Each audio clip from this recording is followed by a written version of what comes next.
Hi guys, I'm Hemant Jain and welcome back to your favorite show HJ Presents Funway Talks. So guys, आज again एक काफी अच्छी opportunity हमारे सामने आई है. इस अपॉर्चुनिटी को डिस्कस करते हैं. तो ये अपॉर्चुनिटी अवेलेबल है एंथनी वेस्ट हैंडलिंग सेल में. तो इसमें डिटेल में आगे जाने से पहले मेरी तरफ से दो चीजें. फर्स्ट, ये मेरी तरफ से कोई भी बाइंग या सेलिंग की रिकमेंडेशन नहीं है, जस्ट एक एजुकेशनल वीडियो है that why this is such a great opportunity and why we should buy this stock. And second point is, अगर अभी तक आपने चैनल को सब्सक्राइब नहीं किया तो सब्सक्राइब कर दो, क्योंकि ऐसी आगे कई सारी वीडियोस आने वाली हैं. सो गाइस, हम सिमिलर पैटर्न फॉलो करेंगे जो हम यूजुअली करते हैं. सबसे पहले हम इसके बिजनेस का डिसेंट इनफ आइडिया लगाएंगे, उसके बाद इसके फंडामेंटल्स को देखेंगे कि वो ऑल टाइम हाई पे है या नहीं है और किस लेवल का परफॉर्म कर रहे हैं. And then will go and look towards the technical analysis. ठीक है, तो देखते हैं. सबसे पहले इसकी वेबसाइट पे जाके हम देखते हैं. तो इन्होंने मेंशन कर रखा है that they are the top 5 players of Indian municipal service waste management industry. Municipal waste management industry के टॉप 5 प्लेयर्स हैं and they are in this industry for the past 20 years, which is a big deal. और ये काफी सारी services offer करते हैं. The services are basically waste collection करते हैं, उसको ट्रांसपोर्ट करते हैं, वेस्ट को प्रोसेस करते हैं, ट्रीटमेंट करते हैं, वेस्ट को एनर्जी में भी कन्वर्ट करते हैं, और mechanized and non mechanized sweeping facilities भी ये प्रोवाइड करते हैं. मैं आपको एक चीज और दिखाना चाहूंगा इसमें. बेसिकली कंपनी के पैन इंडिया काफी ज्यादा प्रोजेक्ट्स हैं और ये धीरे धीरे ग्रो ही कर रहे हैं. सो देखा जाए ग्रो कैसे कर रहे हैं वो हम इसके फाइनेंशियल स्टेटमेंट में देखेंगे. अभी पैन इंडिया इसके कहां कहां प्रोजेक्ट हैं. So starting with Mumbai, they have currently undertaken projects in multiple cities such as Delhi, Jaipur, Gurgaon, Greater Noida, Amritsar, Mangalore, Navi Mumbai, etc. तो प्रोजेक्ट्स हमें दिख ही रहे हैं. पास्ट प्रोजेक्ट्स इनके इन सिटीज में थे और अभी जो करंट वर्किंग है वो ब्लैक स्टार से, ब्लैक ट्रायंगल से डिनोट किए हुए हैं इन्होंने. सो उत्तर प्रदेश में, दिल्ली में, नवी मुंबई में, थाने में, हर जगह इनके कई सारे प्रोजेक्ट्स वर्क कर रहे हैं. सो एक बार हम आके यहाँ देखते हैं दिल्ली ट्रांसफर स्टेशन किस तरीके से वर्क करता है. सारा जो भी वेस्ट हमारा कलेक्ट होता है, सारा वेस्ट जो हमारा कलेक्ट होता है वो ये इस टाइप के ट्रक्स में लेते हैं और अपनी साइड पे जाके उसको डंप कर देते हैं. और अगर हम इनकी गैलरी में जाके देखना चाहें तो इस तरीके के इनके कई सारे व्हीकल्स होते हैं जो कि गार्बेज कलेक्ट करते हैं, वेस्ट कलेक्ट करते हैं और फिर उसको उसकी डिजायर्ड लोकेशन में ले जाके डंप करते हैं. तो गवर्नमेंट इनको देती है प्रोजेक्ट्स और ये काफी अच्छे से उसमें परफॉर्म कर रहे हैं. अब ग्रो कैसे कर रहे हैं एक बार हम क्विकली इनके फाइनेंशियल स्टेटमेंट में आके देख लेते हैं. फाइनेंशियल स्टेटमेंट में देखा जाए तो इनकी return on capital employed, return on equity दोनों ही काफी सही है. प्रोमोटर होल्डिंग काफी अच्छी है. डेट टू इक्विटी रेशियो हमें लग रहा है कि 33% है, बट एक बार नीचे आके देखते हैं बैलेंस शीट में. बोरोइंग, सबसे अच्छी बात तो ये कि इन्होंने अपनी बोरोइंग्स पिछले साल से आधी की है, जो कि बहुत बड़ी बात है. कोई कंपनी आधा लोन उतार दे. दूसरी बात, इनके पास कैश रखा हुआ है 128 करोड़ का.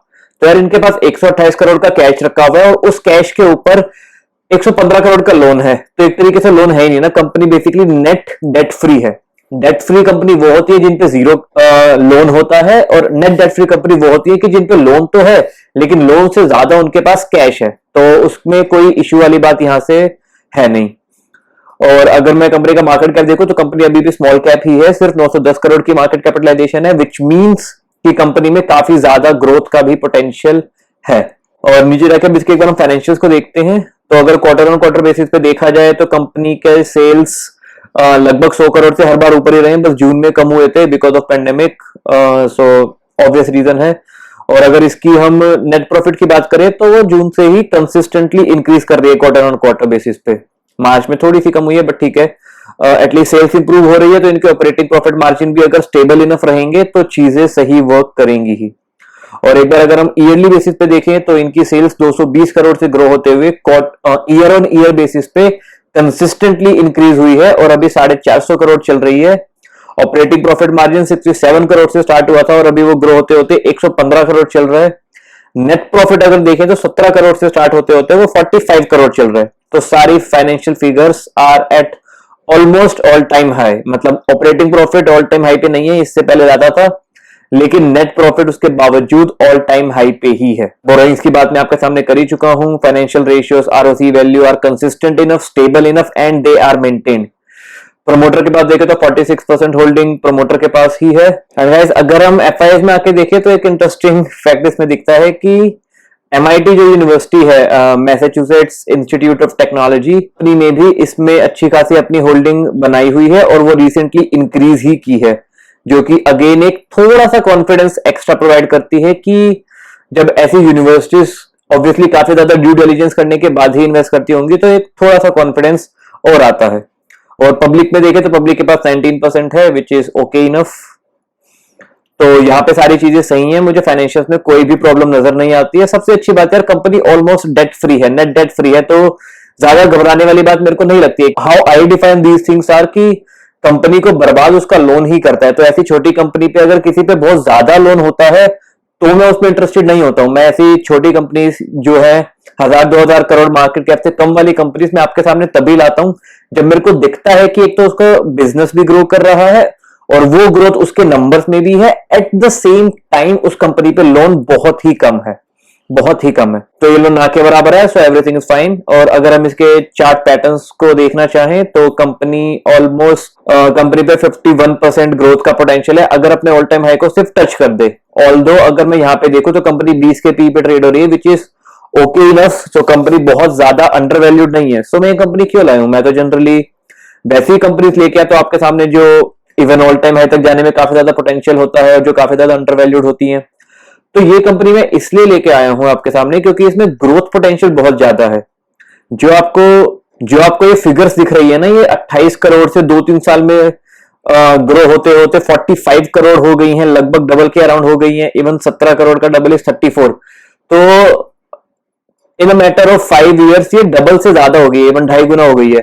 सो सिमिलर ग्रोथ भी अगर आगे मेंटेन रहती है तो 5 साल में ये कंपनी बहुत ही अच्छा रिटर्न हमें दे सकती है, स्टेबल एंड कंसिस्टेंट रिटर्न दे सकती है। That's why. और यहाँ पे यार 2 साल से ज्यादा नहीं लगने वाले, मुझे नहीं लगता किसी भी एंगल से कि इसको अपना ऑल टाइम हाई टच करने में 2 साल से ज्यादा लगने वाला है।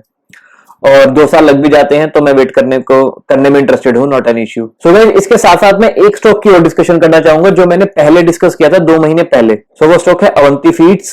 तो यहाँ पे अगर हम देखें तो मैंने 21 अप्रैल को इसकी वीडियो बनाई थी अवंती फीड्स की। उस टाइम पे अवंती फीड्स चल रहा था, यहाँ पे आप ध्यान से देखें तो लगभग 492 के प्राइस पे चल रहा था। सो इसमें काफी अच्छा पोटेंशियल था। इसके फाइनेंशियल्स एंड सारे सब कुछ सही थे, बहुत अच्छे परफॉर्म कर रहे थे।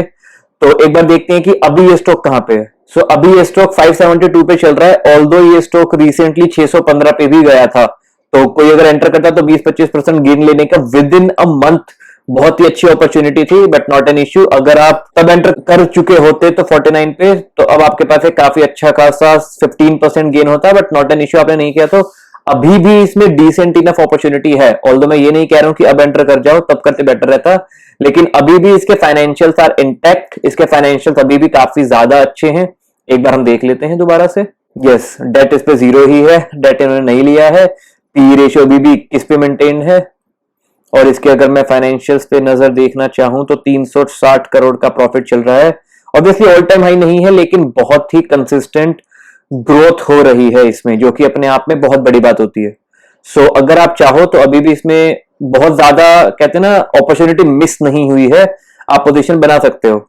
सो पहले बनाई होती तो 23-25% का गेन आपको मिल चुका होता पास्ट में, but not an issue.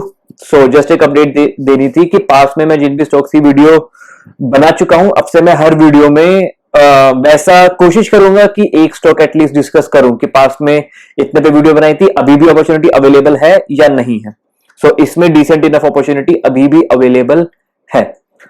So that's it from my side, guys. If you like this video, if you like the content, then please like the video. That would indicate to me that my content is being appreciated and I would continue to make many more such videos. अगर आपने अब तक channel को subscribe नहीं किया है तो subscribe कर दो और सब्सक्राइब के साथ साथ बेल आइकन को भी क्लिक कर देना, so that जैसे ही मैं वीडियो डालूं आपको उसकी नोटिफिकेशन आ जाए।